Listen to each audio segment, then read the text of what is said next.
dan, dobrodošli v podcastu Moč politike. Danes gostimo predsednike 3 izvenparlamentarnih strank, ki se bodo naslednjo pomlad borile za prestop 4% parlamentarnega praga. Z nami so sopredsednica stranke Vesna Urša Zgojznik, predsednik stranke Fokus Marko Lotrič in predsednik stranke Resnica Zoran Stevanovič. Dober dan, lepo pozdravljeni. Dober dan. Dober dan. Se lotimo kar prvega vprašanja. Zanima me vaša ocena vseh 3 dela vlade Roberta Goloba po 3 letih mandata. Zanima nas predvsem ta reformni del. Kakšen je po vaši oceni izplen vlade na tem reformnem področju? Pa seveda vprašanje, si vlada Roberta Goloba zasluži nov mandat, kot si ga želi? Moče začnemo kar z vami, gospod Zgojznik. Ja, ta vlada je gotovo načela nekatere reforme, ki so pomembne. Zdi se mi mogoče zanimivo, da je to prva vlada, ki se je lotila zdravstvene reforme in ni razpadla. Zagotovo je lahko pripišemo, da je odprla zelo zagonetno področje stanovanjske politike, ki je več desetletij bilo zanemarjeno in je izrednega pomena v naši državi, ne samo reševanje tega strogo stanovanjskega problema v centrih, ampak tudi v smislu deregionalizacije, torej kaj se dogaja na obrobju Slovenije. To je res za načeta, predvsem tudi iz perspektive mladih. Predvsem iz obrobja Slovenije mladi odhajajo, se naselijo potem v Luknjah v Ljubljani. Torej, ta reforma je res nekončana, ampak zelo pomembna. Torej, začenjala je reforme, začela je reševati stvari, ki so nekaj let bile zanemarjene, ali pa jih nihče ni upal zares nagovoriti. Tako da jaz ocenjujem, da je to pozitivno, želim si pa seveda, da to končajo. Mogoče pa druga reč, kar pa jih čaka in je zdaj nenaslovljeno, je pa sigurno to spopadanje s posledicami podnebnih sprememb. Ti izzivi, kakorkoli jih danes pakiramo v brezvezne teme in zeleni prehod in ne vem kaj, prinašajo izredne izzive in predvsem za tiste najranljivejše. Reforma tega dela ali pa mogoče, če hočete, reševanje tega področja, ki pa vpliva na več reform, je pa tudi nujno. Tako da tukaj seveda zasluži vlada izstavitev okoljskega računa, kar smo pri Vesni naredili, in zagotovo je to področje, ki je z naše perspektive odprto za naprej in ga bo potrebno nasloviti. Gospod Lotrič. Ja, v stranki Fokus pravzaprav vidimo, da politika te vlade ne pelje v pravo smer. Predvsem na področju gospodarstva, na področju regionalne kohezije, regionalnega razvoja se mi zdi, da tako močno zaostajamo za cilji, ki so bili dani, da to pač ni moč spregledati. Namreč nadaljevanje take politike nas pelje v revščino, v odhajanje podjetij iz Slovenije. To nas lahko močno skrbi, predvsem zato, ker si želimo vsi, si želimo socialno državo, si želimo javno zdravstvo, javno šolstvo, si želimo servis države takega pravzaprav, kot ga plačujemo. Ampak pravzaprav ta odhajanje ljudi, podjetij iz države nam pa že kaže pravzaprav realno zrcalo, kje se nahajamo. Tako da 18 različnih zakonov je v tem mandatu bilo sprejetih na način, da zmanjšuje konkurenčnost posameznika, torej plače so nižje, standard nam pada, da ne govorimo o gospodarstvu, tako obrti, podjetništvu kot o večjem gospodarstvu.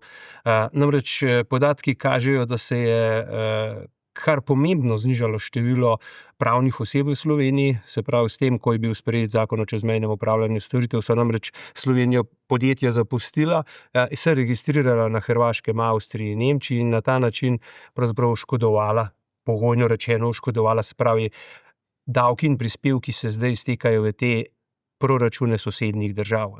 In mislim, da je to ena izmed ključnih zadev, da se lotimo konkurenčnosti vsakega posameznika. Zakaj to govorim, kako je to pomembno, tako kot gospodarstva. Posameznik se danes odloča, ali bo živel v Sloveniji, ali bo živel v katerikoli drugi državi.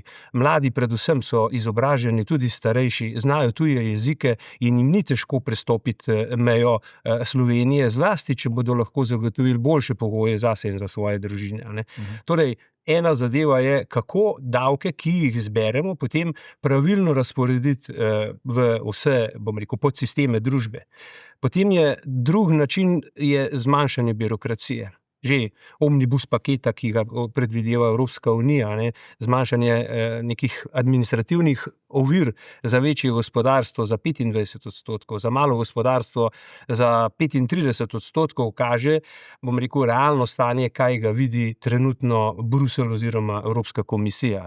Se pravi, ta zabloda preteklih let v neko divji zeleni prehod nam ni pokazala neke rešitve, ampak nas je potisnila, bom rekel, v stran, v nekonkurenčnost, v padanje standarda ljudi.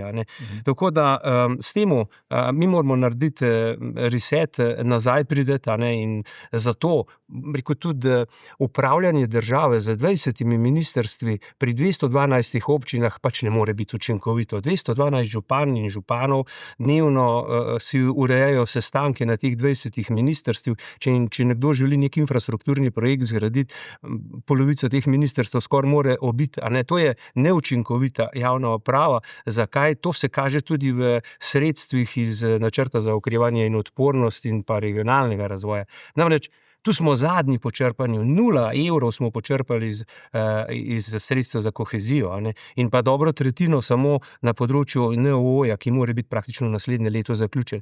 Torej, mi bomo brez bolnišnic, mi bomo brez vrtcev, brez šol, zaradi tega, ker nismo sposobni sprejeti podlage, prostorske načrte, gradbenih dovoljenj in pa seveda neke odločitve, da dajmo iti v take projekte. In se mi zdi, da to je tista, rekel, naša, kaj moramo storiti.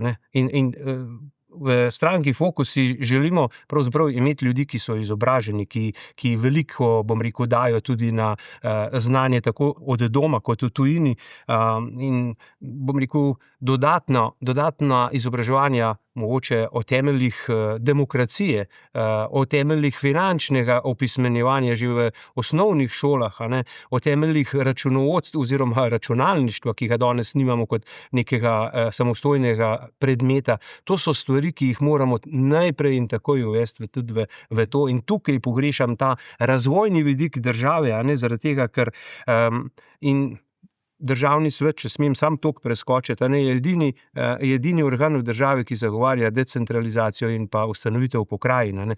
In verjamem, da tudi v stranki Fokus to zagovarjamo, da pravzaprav je to naša edina priložnost, da razpršimo Slovenijo in da ne vsak dan ne obremenjujemo 140,000 z ljudmi, te naše upadnice, bremenimo okolje, bremenimo vsakega posameznika, da ne rečem, da na koncu zaparkiramo Ljubljano in se tukaj domačini počutijo dobesedno lahko ogroženi od nas. Hvala. Še vi, gospod Stevanović, vaša ocena? Jaz nad vlado Roberta Goloba nisem razočaran, zato ker nikoli nisem bil očaran. Dejstvo je, da smo pred volitvami opozarjali, da se bo zgodilo ravno to, kar se zdaj dogaja. In ta moja fraza je postala prekleto popularna. Se pravi, odločitev med Robertom Golobom in Janezom Janšo je enaka temu, ali se boš obesil na hruško ali pa na češnjo. In to se je zdaj pokazalo. Razlika je dejansko samo v frizuri in medtem, ko nas je gospod Janša oklestil osebne svobode, Robert Golob klesti ekonomsko svobodo. Ljudje so siti teh floskul in praznih obljub, tako kot smo jih slišali zdaj od gospoda Lotriča, ljudje so siti tega, da izbirajo med slabim in slabšim. In mi nismo del tega sistema, v bistvu nasprotujemo sistemu, ki krade, zavaja in pa zatira ljudi. Se pravi, popolnoma nobene razlike ni med zdajšnjo pa prejšnjo vlado, gre v bistvu samo za zunanjo administracijo Bruslja, ki ravna popolnoma enako kot vsaka prejšnja. Robert Golob je jasno povedal, da bo ustvarjal neugodno davčno okolje za tuje neposredne investicije, za naše gospodarstvo, da bo dvigoval davke, zaradi tega, ker on pač ne potrebuje denarja oziroma bo z njim počel neumnosti. Antijanšističen naboj je bil v tistem momentu visok, zdaj v tem momentu ni več. Iztrošenost obeh teh nazivnih polov, iztrošenost tega koncepta ustvarjanja novih obrazov globoke države je rodila prostor za neko novo silo, za politično silo, ki bo tokrat pripravljena delati za ljudi in ne bo zastopala interese elit, ampak interese ljudi. In to je zdaj v tem momentu edina resnica. In dejansko lahko predstavljamo varovalo jeziček na tehnici, ampak tokrat za ljudi, ne za elite. Tule bi nadaljeval. Me zanima, ali tale politična polarizacija, ki smo jo pričali v državi, ki se še dodatno poglobila z referendumom o izrednih pokojninah, zmanjšuje možnosti vas, malih parlamentarnih strankah na volitvah. Zato me zanima, katere volivce boste nagovarjate. Gre predvsem za bazen razočaranih volivcev Svobode, ki so se umaknili med neopredeljene? Pa ponovimo krog. Ja, mogoče za začetek to, da polarizacija na političnem prostoru ne škoduje samo majhnim strankam, ampak vsem državljanom. Gre pravzaprav za eksistencialen problem za demokracijo in mir. Torej, polarizacija v družbi še nikoli ni bila koristna družbi. Zdi se mi pomembno tudi poudariti to, da gre za en razkol v vrednotah, gre tudi za manko ustvarjanja prostora dialoga. V polarizaciji gre v bistvu za fight, gre za to, eden proti drugemu in kdo bo zmagal. V konkretnem našem slovenskem primeru na volitvah gre za anti-Janša volitve, pa zdaj počasi tudi anti-Golob. Torej, mi se ne odločamo o vrednotah, o tem, kako želimo živeti, kaj je nam pomembno. In v bistvu polarizacija na nek način se dogaja in sili volivce v to, da se odločajo za proti, ne za. Druga stvar je, v družbi so pač vedno konflikti. Konflikti so v parih, konflikti so v skupinah in demokracija je v resnici verjetno ne najboljša, pa najbolj popolno orodje za reševanje tega, je pa najboljši način. In demokracija sigurno ni tista, gre za kontrapunkt polarizaciji. Mi se tega dialoga ne ustrašimo, ker je pravzaprav iz okoljskega področja ali pa pri vsakem umeščanju česarkoli v prostor konflikt. In to se kaže, eskalira, gre potem na koncu za resen političen fight, boj. Torej je treba na tem tudi začeti delati, na reševanju problemov skozi oči konflikta. Torej slišati se, to je prvo. Drugo, kar je, iskati načine, da pač je kompromis zadovoljiv za obe strani, ne samo za eno. In vse to so problemi, ki jih danes tukaj imamo in rezultirajo seveda lahko še v večjo polarizacijo. Pri nas v stranki se tega zavedamo in zelo veliko tega opažamo, nas je dosti tudi iz tega zraslo gor, se pravi za soočanjem z nekimi okoljskimi boji. In se tudi želimo na nek način zoperstaviti tej polarizaciji z zavedanjem, da se je potrebno povezovati, sodelovati, podobno misleče, ne bom rekla enako misleče, ker če bi bili v političnem prostoru vsi enako misleči, smo že itak v isti stranki. Torej, iskati tisti imenovalec, ki na nek način pelje naprej zgodbo in mogoče ustvarja tudi tisti tretji prostor, kjer se potem ta polarizacija pravzaprav konča.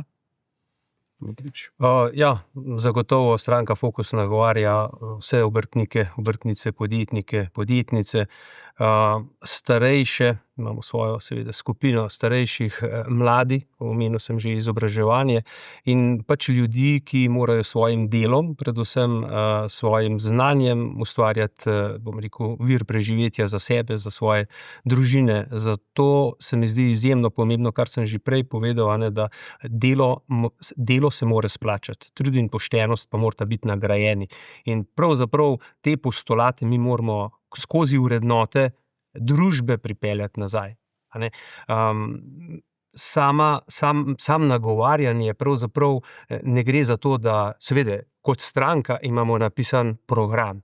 In naš program stranke Fokus je javno objavljen na spletni strani, najdete ga danes že z uporabo umetne inteligence, ga lahko preverite tudi na socialnih omrežjih. Torej, mi smo se pozicionirali, smo postavili, smo naredili ogledalo. In poglejte, vse ideje in predlogi, ki so nastali iz realnega življenja. Sam prihajam in začel sem pred 33 leti v garaži ženjenih staršev kot obrtnik, sam sem se zaposlil, danes pač skupino vodi naslednja generacija in vem in naučil sem se v življenju pač vztrajati in upoštevati stroko, upoštevati sodelavce, sodelavke in to je, naše znanje. Potem smo izredno močni na koheziji, na regionalnem delu, na porabi seveda evropskega, če smem reči evropskega denarja, pač je to naš denar, slovenski, pa vendarle tako ga imenujemo.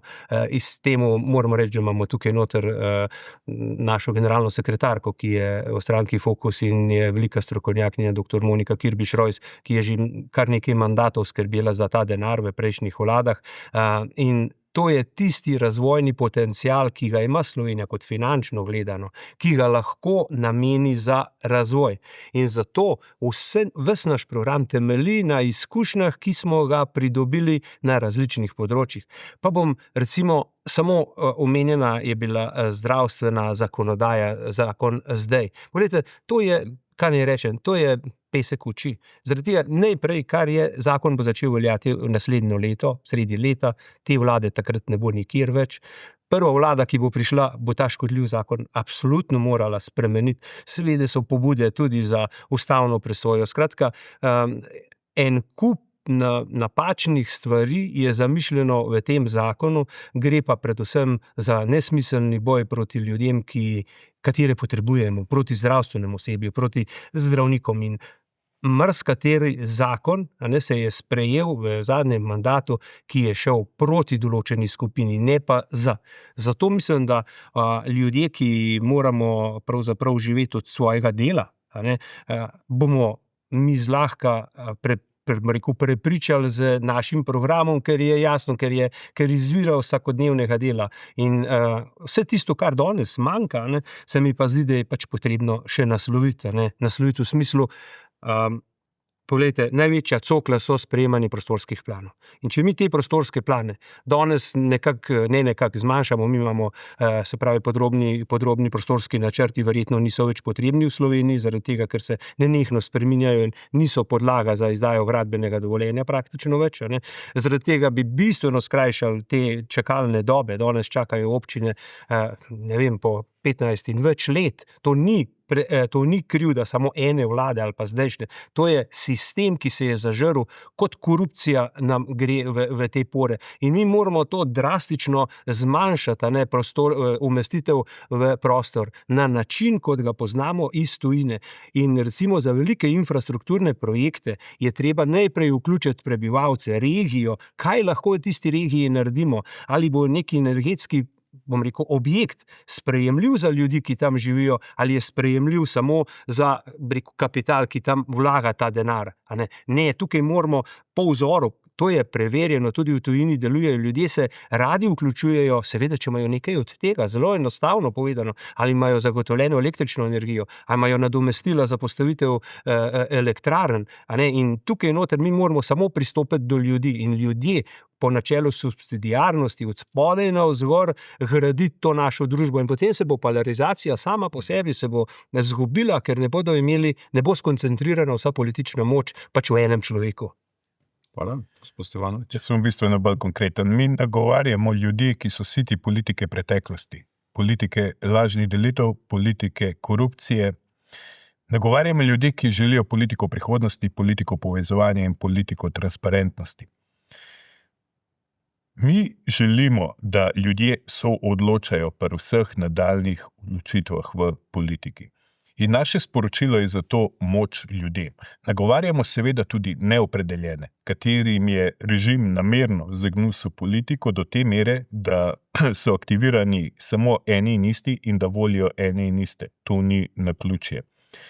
Mi želimo sporočiti ljudem, da je moč v njihovih rokah. Torej, moč ljudem, ne lobijem, ne centralnim lobijem, ne birokraciji, ne elitam. Mi želimo ustvariti državo, kjer bojo državljani aktivirani, kjer bojo državljani politično aktivni in se morajo zavedati, da je od politike odvisno pravzaprav vse. In to je naše glavno sporočilo. Ponujamo jim pa cenejše življenje, večjo blaginjo, boljše gospodarstvo, varno otroštvo, pošteno zdravstvo in odpravo dvojnih meril. In to mislim, da je v tem momentu najpomembnejše. Resnica je tisto varovalo, tisti jeziček na tehnici, ki bo v tem momentu nastopala kot varovalo za ljudstvo in kot edina politična sila, ki bo delovala v korist ljudem. Ok. Zdaj bi pa vsakemu od vas dal specifična vprašanja za vaše stranke. Najprej se vrnemo spet še k nekaterim zaključnim končnim vprašanjem. Naprimer, če začnemo pri stranki Fokus. Gre strankasti fokus na parlamentarne volitve samostojno ali se bo povezovala z drugimi strankami? V zadnjem času precej govora tudi o povezovanju v tako imenovani tretji blok na desni sredini skupaj z Novo Slovenijo, Logarjevim demokrati in tako naprej. Je po vaše ta blok realen v tako polarizirani stojini? Ja, poglejte, mi smo januarja letošnjega leta ustanovili stranko Fokus in 18. januarja takrat, ko smo videli, da bo naša smer dala odgovor, kot sem rekel, obrti podjetništvu, ljudem, ki morajo s svojim delom preživljati sebe in druge.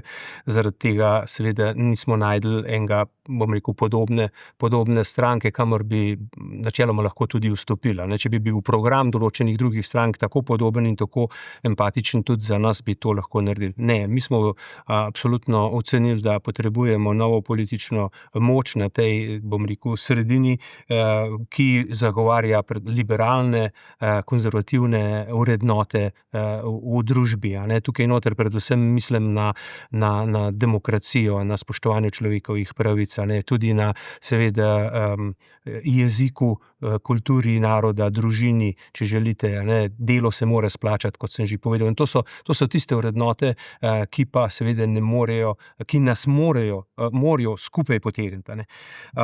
Ja, povezovanje tukaj v temu delu ni mogoče. Mi smo se v organih stranke Fokus dogovorili, da nastopimo sami na prihajajočih volitvah v državni zbor in mislim, da je to, da smo se prav odločili, sicer, kot sem rekel, bi se lahko utopili v neko drugo stranko. Stojimo na svojih vrednotah in verjamem, da bojo to volivci prepoznali in tukaj smo zelo samozavestni, posebej ko obiskujemo teren, ko se srečujem z ljudmi in seveda, kot rečeno, sam prihajam iz vrst obrtništva, podjetništva in zelo dobro vem, kaj muči tam zaposlene, kaj muči lastnike, kaj muči ta obrt, podjetništvo. Mi moramo razumeti, da so to v večini družinska podjetja. To je 70% ljudi dela v teh podjetjih, 65% celotnega GDP-ja ustvarijo mala in srednja podjetja in zato se v temu segmentu, to je hrbtenica slovenskega gospodarstva, ampak nažalost ta hrbtenica se že upogiba, poka in tukaj bomo mi stali, tudi potem, ko bomo prišli v parlament in bomo držali tisto potrebno podporo, spremenili tisto zakonodajo, da bo dala pospešek tem se pravi podjetjem in pa še nekaj, kar je zelo pomembno, dali bomo možnost, da podjetja, ki so pač zaradi te politike morala najti zdaj zatočišče v drugih državah, da se vrnejo v Slovenijo, da postanejo neto plačniki v državni proračun, na ta način izboljšamo. Seveda stalne potrebe po stroških socialne države so veliki in če bomo imeli več davkoplačevalcev, potem bomo lahko zagotavljali socialno državo. In tukaj noter povezovanje v tem delu, kot je bil vaše vprašanje, trenutno ni na mizi, zato ker smo jasno sami se zadali fokus, gremo samostojno na volitve. Torej, povedali ste, samostojno greste na volitve, kaj pa potem ob morebitni izvolitvi v državni zbor je sodelovanje, povezovanje, koalicija z SDS, ki vodi Janez Janša, mogoče z vaše strani? Dobro, zdaj odprl ste ime Janez Janša, kot je bilo že na začetku. SDS, veste, da v bistvu mi taka vprašanja, pa ne osebno vzeti, ampak to mi gre blazno na živce. Zaradi tega, ker... Veste, zakaj? Ja, gre za to, da dajmo se mi usmeriti. Glejte, gospod Janez Janša je zgradil eno politično stranko, ki ima, precejšnjo število svojih volivcev. In to, da je on to zgradil, mu lahko vsi v politiki, gledano na rezultate, rečemo, dobro je naredil. Ampak dejansko pa se mi v predvolilnem času, predvsem pa tudi ne samo v predvolilnem, tudi zdaj, ko še ni, dajmo se pogovarjati o razvojnih projektih, dajmo se pogovarjati, kako bomo prišli dejansko do zdravnika, kako bomo v šolah spoznavali prihodnost in pa ohranjali tradicionalne poklice. Dajmo se mi pogovarjati o tem, kaj nas žuli, kakšen je volilni sistem, ali je mogoče vpeljati e-volitve, da bomo dejansko pridobili čim več volivcev. To so, se mi zdi, ključne vprašanja, da potem damo damo nekomu mandat, da volivci dajo nekomu mandat, da bo speljal vse te zastavljene cilje, ki smo jih morebiti že prej povedali, od pokojninske reforme, če hočete, zdravstvene reforme, črpanje evropskih sredstev, bliža se nam v nadaljevanju jedrska elektrarna Krško 2, treba bo poskrbeti za svojo energetsko varnost. In ta, bom rekel, ko ste pa rekel, se pravi, vsa čast vsem strankam, ki so v 30 letih zgradile svojo mrežo, ki imajo svoje volivce, ne gre samo za gospoda Janeza Janše, gre še za ostale tradicionalne stranke, ampak tudi mi kot manjše stranke imamo tukaj tisto žlahtnost, da rečemo, ker svet se je šel naprej. Danes ne morete vi najdeti v enem človeku, v eni organizaciji vse znanje tega sveta, ampak potrebujemo ga pa zato, da bomo razvili posamezno državo. In stranka Fokus ravno to prinaša, te izkušnje, 30-letne izkušnje dela v javnem in zasebnem sektorju. In tukaj noter se mi zdi, da potem s tem iti v povolilno koalicijo, v zmagovalno povolilno koalicijo, je pa nekaj, kar planiramo, in to je nekaj zelo običajnega v Sloveniji. Okay. Bi nadaljeval pri vas, gospod Stevanovič. Vi pravite, da ne zaupate SDS-u, ne bi šli v koalicijo z njo, tudi z Gibanjem Svoboda. Zanima pa me bolj konkretno, zakaj ne bi šli v koalicijo z SDS. Naprimer, nekatera njihova programska načela so med parlamentarnimi strankami vendarle najbližje vašim. Programska načela so najmanj. Nekdo, ki je imel 4 mandate, da izkaže ta programska načela, pa jih ni izkazal, ne trpi našega zaupanja. To je dejstvo. Vprašanje o nadaljnjem sodelovanju sploh ni vprašanje o sodelovanju, to sploh ni vprašanje o sodelovanju, ampak vprašanje smo se prodali. Nismo se, ker potem se ločimo od ostalih strank. Imamo hrbtenico, ne nastopamo na volitvah zaradi funkcij. Dejstvo je, da želimo samo nekako prevzeti vzvode, da bi lahko povrnili vpliv ljudi. Mi nismo zato tukaj, da pomagamo na oblast ne Janši, ne Golobu. Mi smo zato tukaj, da smo, pravzaprav ne želimo biti nobeno orodje za nadaljne koalicije. Mi želimo biti samo tisti, ki bomo postavljali pogoje koaliciji. In koalicija bo mogla skleniti pogodbo z ljudmi, sploh ne z nami. Naši pogoji za sodelovanje so pa popolnoma jasni. Nizki davki, konec privilegijev za elite, antikorupcijsko delovanje, suverenizem in povečevanje neposredne demokracije. Kdor je za to, ima možnosti, kdor ni za to, nima nas. Ok. Omenili ste nizke davke. Bi vas tako vprašal, da nam prosim pojasnite, kako je mogoče z nizkimi davki graditi močno in suvereno Slovenijo, pa kako je z nizkimi davki mogoče graditi močno socialno državo, za katero se tudi zavzemate? To je klasični ekonomski zakon, žal mi je, da ga ne poznate, Lafferjeva krivulja. Bolj smo približali 33% efektivni davčni stopnji, država pobere več, ampak na prijazen način. Nizki davki so merilo za uspešnost, za spodbujanje lastnega gospodarstva, za spodbujanje tujih neposrednih investicij, za dvigovanje neto plače na račun davkov in prispevkov. Ob tem se poveča kupna moč, s tem se poveča cash flow, več denarja za okrož, država pobere več na prijazen način, s tem, da se izognemo sivi ekonomiji. Mi imamo druge probleme. 3,5 milijarde evrov skozi korupcijo, to je poročilo Evropske komisije, tega se nisem jaz spomnil. Potem imamo preobsežno javno upravo, govorimo o javni upravi, ki ni v tem momentu potrebna. Zdaj vam garantiram, če greste potrkati na dvoje vrat pisarn na Ministrstvu za notranje zadeve, karikira, in vprašate človeka, kako se imenuje njegovo delovno mesto, on tega ne ve. Ima pa 45. plačni razred, ker predstavlja mnogo denarja bruto. Potem financiramo socialne transferje, recimo, prihaja do zlorab. Prihaja do tega, da financiramo socialne transferje ljudem, ki si tega enostavno ne zaslužijo, ki so delovno sposobni. Financiramo tuje državljane, imamo poplavo socialnega turizma. Potem financiramo en kup nevladnih organizacij, katere niso potrebne. En kup denarja odteka, ki bi ga lahko zavarovali in namenili tja, kamor sodi, v zdravstvo in v pokojninski sklad, da ne govorimo o šolstvu in tako naprej. Se pravi, denarja je ogromno, leži po tleh oziroma ga razmetavamo vse povsod. Z nizkimi davki bi mi spodbujali gospodarstvo, privabljali tuje neposredne investicije in povečali blaginjo. Dejstvo pa je, da bi pa z nizkimi davki država lahko pobrala več. Govorim vam, to je ekonomski zakon, tega se nisem spomnil jaz. V redu, tole ste se izjasnili. Še Vesna. Zanima me, kako daleč je vaše povezovanje Vesne z Levico, v katero smer gre, bo prišlo tukaj do dogovora, ne? Pa me zanima tudi zraven tega, ali ni Levica kot stranka morda vendarle nekoliko preveč politično radikalna za Vesno. Ja, mogoče na začetku poudarim to, da ne gre za nobeno reševanje Levice pri tem pogovarjanju, ne za reševanje Vesne, ker nihče tega reševanja v resnici ne potrebuje. Gre za iskanje načinov oblikovanja neke nove koalicije, ki bo ustvarila en nov pol na levi, zdaj, če smo prej govorili o desnem. Ne.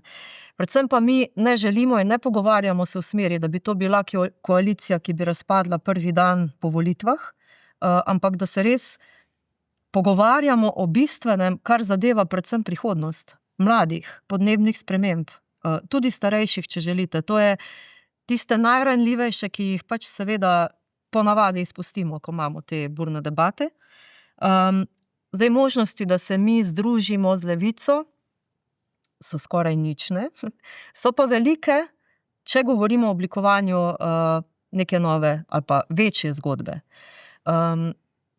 Kar je sicer bilo tudi že povedano, no, ne gre samo za pogovore med Vesno in Levico, ampak tudi drugimi, da rečem, lokalnimi silami. Predvsem v luči tega, da je prej omenjeno, ne, ta težki centralizem v naši državi postal škodljiv. Potrebno je govoriti o drugih temah, torej ne zgolj to, kar zadeva Ljubljano. To je tudi Maribor, če hočete, nam se zdi zelo zanimivo mesto. Predvsem pa si upam napovedati, da če bo prišlo do tega dogovora, da bo to pomembna politična sila v Sloveniji. Zdaj, ali je Levica preradikalna ali ne, kot prej omenjeno, če bi bili povsem enaki, bi bili že zdavnaj skupaj. Nismo enaki in tega niti tako ne vidimo. Gre pa za eno preseganje enih okvirov, imamo pa zelo močen skupni imenovalec. No, in to je zelena politika in pa socialno pravična politika. Okay. Kakšna pa so politična razmerja med stranko Vesna in evropskim poslancem Vladimirjem Prebiličem? Bi Vesna sodelovala morda tudi z morebitno stranko gospoda Prebiliča, v kateri se bo seveda kmalu izjasnil, ali bo nastala ali ne? Ja, Vladimir Prebilič je evropski poslanec izvoljen na listi Vesne. Delujemo znotraj iste evropske skupine, torej skupine zelenih, in ne more biti drugače, kot da smo povezani. Ne? Torej sodelujemo korektno, ta linija je pač vzpostavljena. Odločitev, ali gre v samostojno zgodbo, je absolutno njegova. O tem smo seveda tudi seznanjeni, o tem se pogovarjamo, ne gre za nikakršno nastrojenost. Verjamem, da ko bo odločitev sprejel, bomo našli tudi pot, kako sodelovati naprej. Seveda pa je vroč krompir to ime v tem trenutku, ne, in mislim, da tudi postaja zelo očitno in zelo jasno, da je to res njegova odločitev. Pa še to, na piknik je stranka Svoboda, največja vladna stranka, povabila stranko Vesna, ne pa Vladimirja Prebiliča, ne, ki ga vidi do določene mere tudi kot rivala na levem polu. Me zanima, je možno sodelovanje Vesne tudi za Svobodo, če vodo pade sodelovanje z Levico? Ja, mi smo to vabilo res dobili in razumemo ga kot neko potrditev Vesne v političnem prostoru, kot tudi relativno nove stranke. Po drugi strani pa ga razumemo tudi kot razumevanje ali pa potrditev, da so podnebne politike, zelene politike tudi v stranki Svoboda tiste, ki jih pač želijo nadgraditi, naslavljati, kakorkoli v prihodnjem mandatu. Mi se piknika sicer nismo mogli udeležiti, verjamem pa, da... Ste se na kak drug način srečali z predstavniki Svobode? pač pogovori so zdaj zelo aktualni, a ne, in recimo temu, da je to levi pol, ki se na nek način mora tudi prešteti, pogovoriti o tem, ali v primeru naslednje leve vlade bo sodeloval, in jaz verjamem, da vkolikor bo pripravljenost na njihovi strani, da je to torej drugi mandat, ki pa bo bolj aktivirano zagrizel tudi v ta del, torej podnebni zakon je tisti, ki ga moramo sprejeti, pripravljenost na podnebne spremembe, vrsta teh ukrepov čaka, ne pa ni dobro pripravljen, potem se vidimo tudi v tej levi vladi skupaj. Po tem krogu, kar smo zdaj slišali, glede specifik vaših strank, bi vas vprašal, če obstaja možnost sodelovanja, povezovanja konkretno med vašimi strankami, če so kje kot možnosti, da s kakšno strategijo si olajšate pot v strategijo sodelovanja, da si olajšate pot v Državni zbor. Če začnemo nov krog. Tako kot sem že povedal, stranka Fokus je na svojem ustanovnem kongresu že predstavila program dela. Ta program dela je zasnovan pač na realnih potrebah ljudi in javno objavljen. Najdemo ga na spletni strani, najdemo ga na socialnih omrežjih, tako da lahko vsak to prebere. Jaz nekaj podobnega pravzaprav nisem videl in ne slišal od ostalih političnih strank. Zato mi je težko napovedovati kakršnekoli pogovore, pravzaprav, če ne vem, kakšno politiko zastopajo določene druge politične stranke. Tukaj, da nam je jasno, da brez dobrega in močnega gospodarstva pač socialne države ne bomo imeli.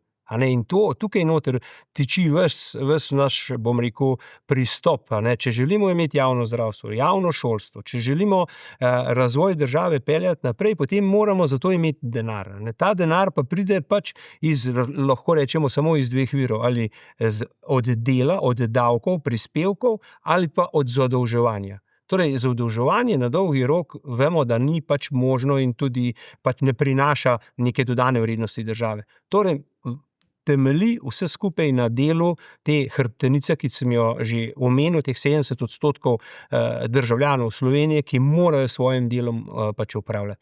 Ta povezovanje, jaz bom z veseljem prebral programe strank, ki bodo pač objavljeni za naslednje obdobje, seveda, in takrat se bomo, kot rečeno, po volitvah lahko sedli za mizo in se pač pogovarjali. Kot rečeno, Fokus bo sodeloval v tisti zmagovalni koaliciji, zaradi tega, ker jasno tudi ponujamo mandatarja. Vi, gospod?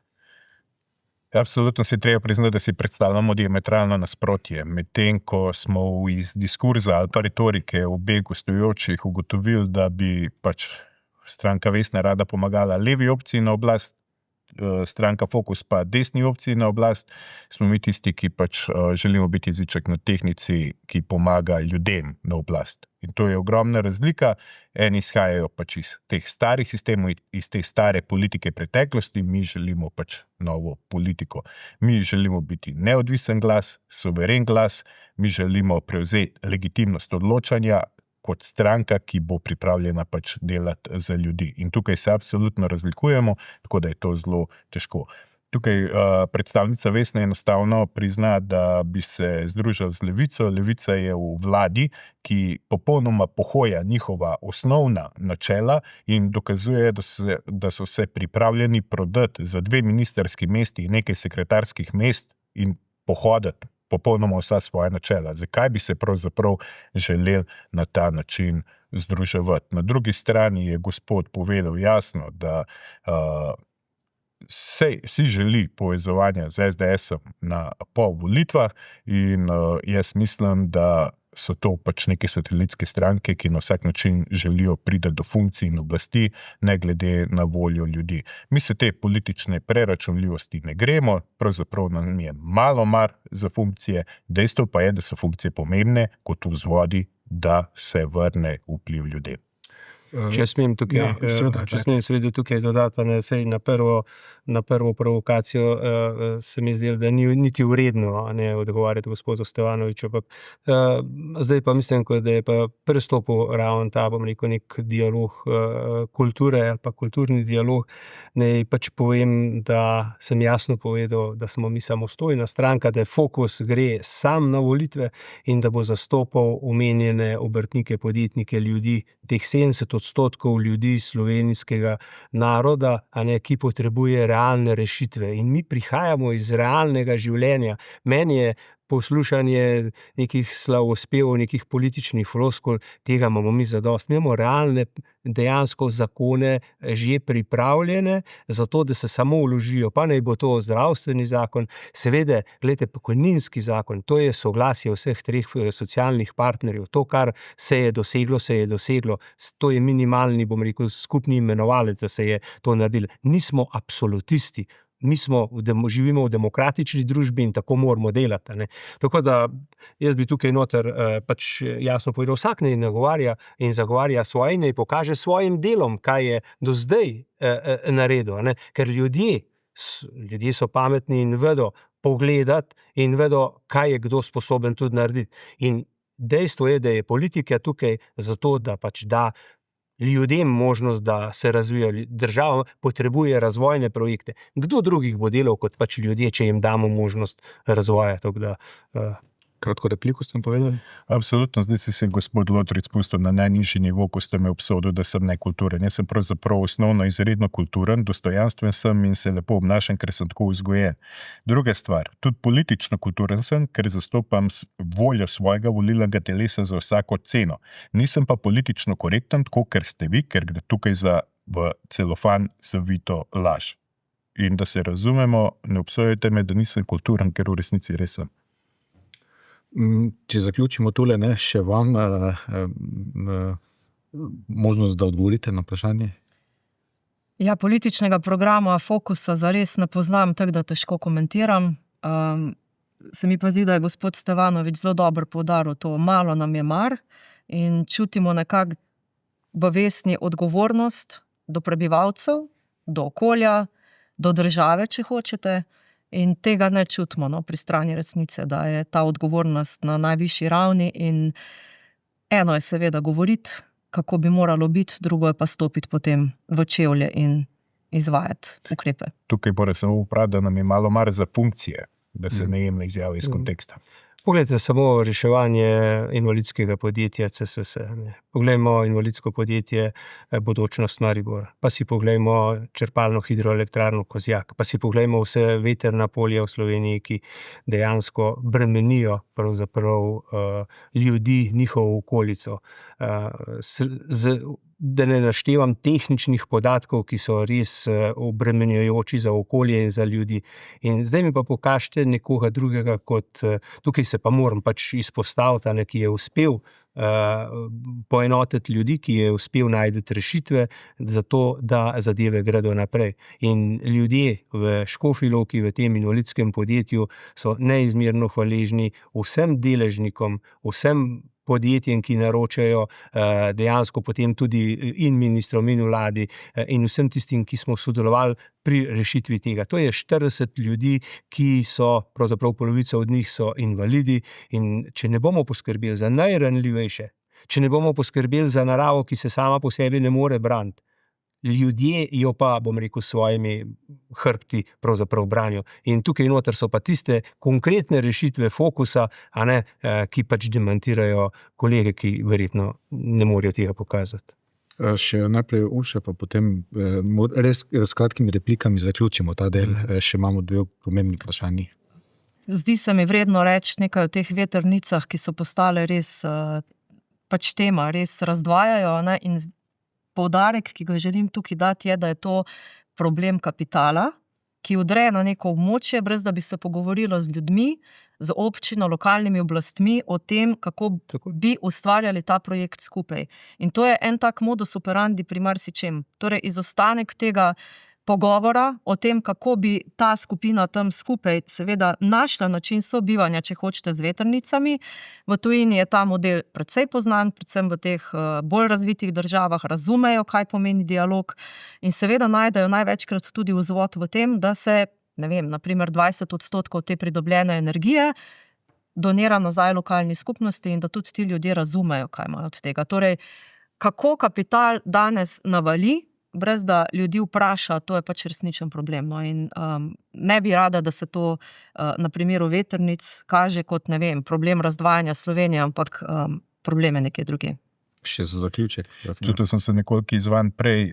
V glavnem, stranka Resnica je na področju občine, tretja največja občina v Sloveniji, kjer ima pač določeno moč odločanja, ob mnogih dobrodelnih prireditvah, dobrodelnih akcijah, ki so pomagale socialno ogroženi, izvedla tudi eno zadevo, ki je do takrat v občini ni bilo. Temu se reče participativni proračun in ljudi aktivira in spodbuja, da sami odločajo o tem, kako se bo trošil investicijski del proračuna. Svetniki stranke Resnica, sicer so res malo številčni na področju Slovenije zaenkrat, so v vseh svojih občinah, kjer so prisotni, dosegli, da so se dvignila občinska sredstva kot pomoč za novorojenčka, s čimer spodbujamo seveda rodnost in skrbimo za družino kot osnovno celico družbe.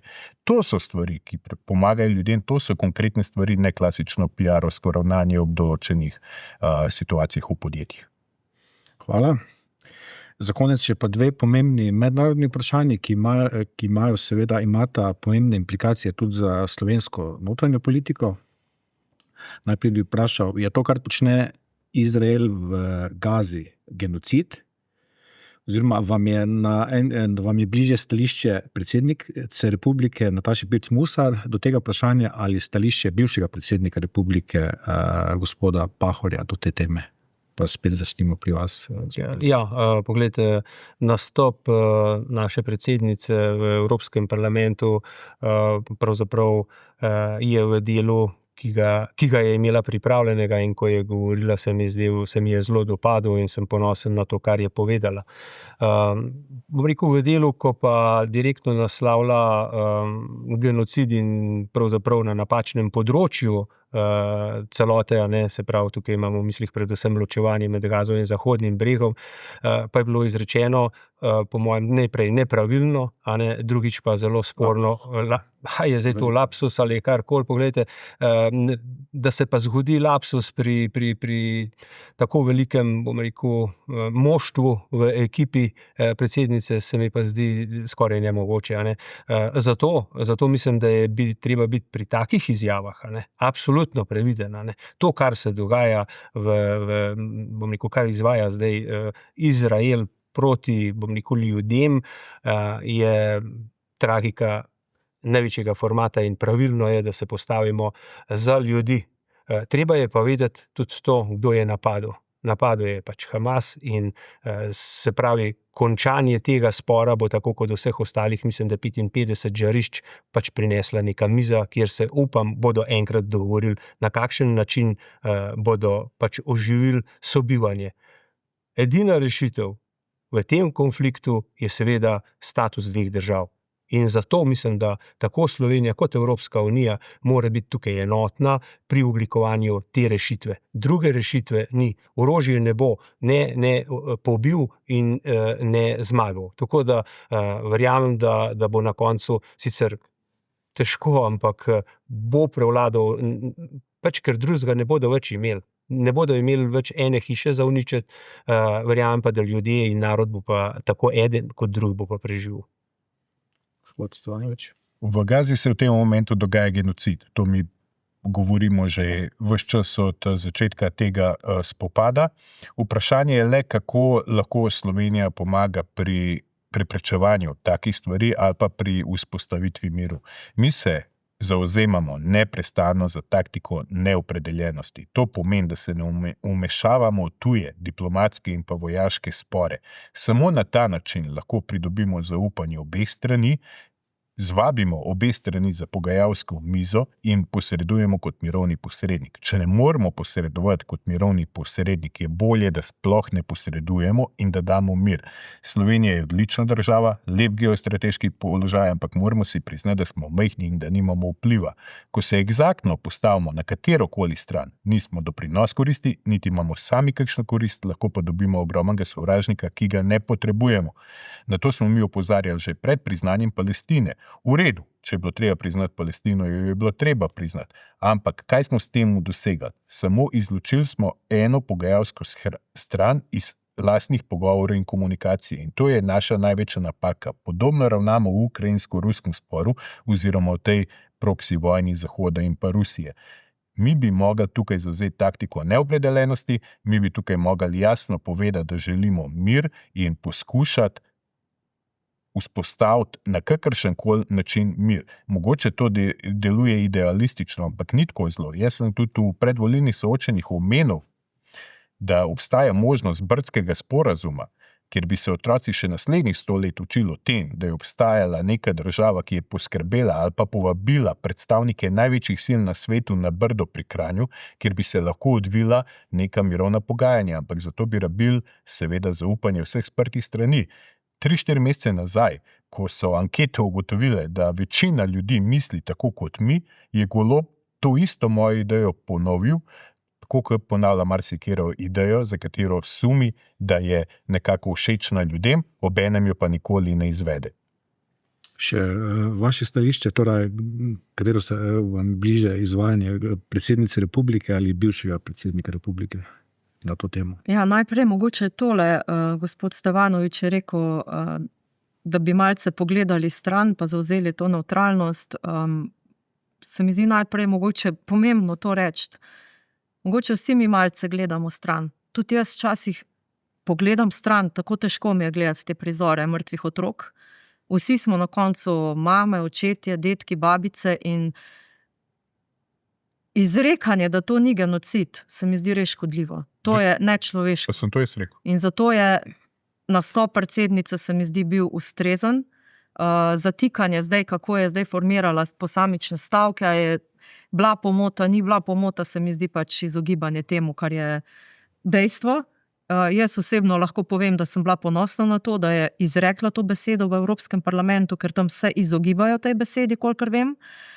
Ponosna sem tudi kljub vsemu, da zavzemamo kljub temu, a ne, kot je bilo rečeno, da smo majhni.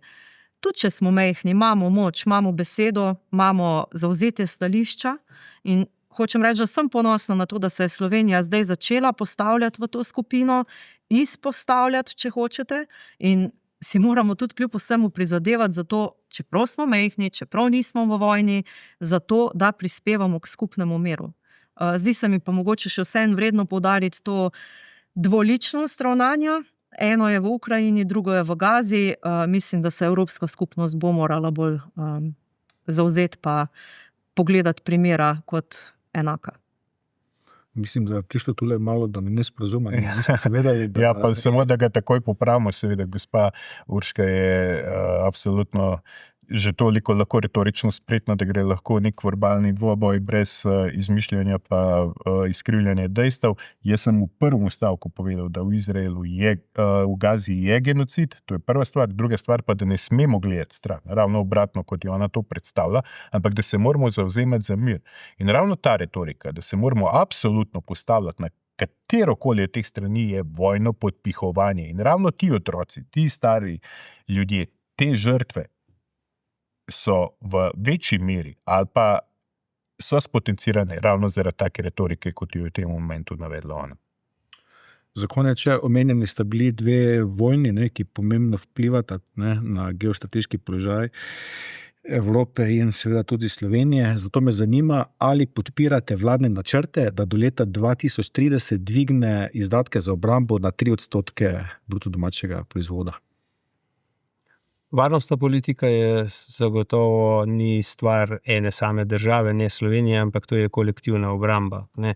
In že pri vseh preteklih letih, ko smo pač postali člani NATO organizacije, ne, smo s tem postali tudi močnejši in bolj odporni na vsakakršne provokacije, ki se tako danes vidimo, praktično mesečno pojavljajo v različnih medijih, pa dejansko tudi od naših sosedov.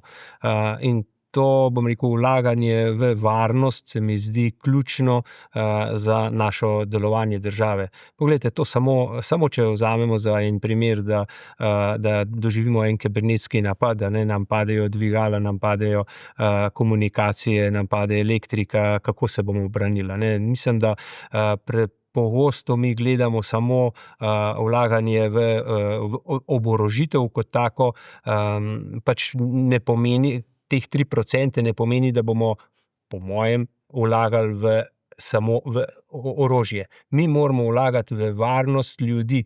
Mi imamo zelo, bom rekel, zgodovinsko dobro organizirano civilno zaščito, gasilstvo. To so vsi prostovoljci, ki srcem živijo za to, da lahko pomagajo sočloveku. Vse te katastrofe, ki so se nam zgodile, tako od Krasa, potem 2 leti skoraj bo minilo od poplav. In če mi ne bi vlagali dosti v te, bom rekel, obrambne ali pa varnostne mehanizme, pa tukaj gre od helikopterjev, tovornjakov, večnamenskih vozil, pontonskih mostov. Poglejte, te uporabe je veliko. Seveda, nazadnje pa moramo prispevati v skupno obrambo, ker bližina vojne, bližina tam, kjer ljudje umirajo, je pa tako nevarna, da moramo poskrbeti tudi za obrambno varnost. In jaz zagotovo vem, da teh 3% predvidenega denarja bo šlo za varnost in ne samo za nakup, deleč od tega samo za nakup orožja, ki pa mora slediti obrambni sposobnosti pač Slovenije kot države. Mi temu absolutno nasprotujemo, se pravi dvigu sredstev na 3% BDP-ja za oboroževanje, zato ker je popolnoma jasno, da to nima popolnoma nobene povezave z varnostjo Slovenije, ampak gre za financiranje tujih vojen po ukazu pač Bruslja. In tukaj naša vlada ravna kot zunanja administracija Bruslja, kar je izredno žalostno. Pravzaprav bi na ta način lahko bil na čelu vlade marsikdo. Mi smo sprožili ogromno akcij v tem času, ko so napovedovali to pred zasedanjem tega samita NATO v juniju, da bi pač vlada že tako imela možnost na dan referenduma, ki se je odvil na predlog SDS-a, sprožiti še eno referendumsko vprašanje, pa ne vprašajo ljudi, če so tako zelo prepričani, da si ljudje tega želijo, ampak si enostavno ne upajo, ker se bojijo volje ljudi. Ljudem je tukaj popolnoma jasno, da tukaj ni vprašanje varnost Slovenije, da tukaj ne gre za orožje, ki bo kakorkoli obranilo Slovenijo, ampak za orožje, ki bo poslano v Ukrajino in ki bo tam izgorelo v dimu pod ukrajinskim nebom. In mi mislimo, da v času, ko naše zdravstvo propada, ko toliko in toliko tisoč otrok živi pod pragom revščine, ko pokojninski sklad pravzaprav ne obstaja, ni čas, da bi mi vlagali v orožje, da bi vlagali v financiranje tujih vojn, ker si želimo, da se te vojne čim prej končajo. 3.a člen ustave je jasen. Pred ratifikacijo drugih mednarodnih pogodb lahko vlada kadarkoli razpiše referendum, da vpraša ljudi, kaj si pravzaprav želijo. Mi tega nismo naredili po vstopu Evropske unije in NATO nikoli. In to je zelo žalostno in to pomeni, da je neposredna demokracija pri nas uničena. Varnost Slovenije je odvisna od teritorialnih obramb, varnost Slovenije je odvisna od zavesti ljudi. Zavest ljudi je pa taka, da identificirajo politiko z državo. In ukolikor imajo slabo zaupanje v politiko, imajo slabo zaupanje v državo, kar je tukaj zdaj v tem momentu in ne čutijo te zavesti, da bi to državo sploh branili. Zato je prihod neke nove politične sile, kot je resnica, pomembna, da vrne ljudem zaupanje v politiko, s tem zaupanje v državo in potem bo varnost Slovenije bistveno lažje rešljiva, kot je zdaj v tem momentu. Še zadnje vaše stališče? Odtis vsake vojne je v resnici izključno negativen. Pozitiven je zgolj poslovni izid posamičnih orožarskih podjetij, korporacij in to, da bi morali kot članica NATO dvigniti ta procent v tem trenutku, kolikor vem, nikjer ne piše. Če bi se pogovarjali o varnosti ali pa dvigovanju prispevkov izključno za orožje, absolutno proti, ker varnost ni samo varnost v smislu obrambne politike, v smislu nabave orožja, tankov, bomb, če želite, ampak mnogo stebrov varnosti obstaja, ne, in tukaj je prehranska varnost, je energetska varnost, če želite, tudi podnebna varnost. In vse to naslavljati v paketu ima smisel. Izključno boriti se za to, da bomo višali prispevek na račun manjših izdatkov za šolstvo, za javne sisteme, zdravstvo in tako naprej, pač ne more biti način. Cenjeni gostje, zahvaljujem se vam za udeležbo in pogovor. Najlepša hvala. Hvala lepa. Hvala lepa.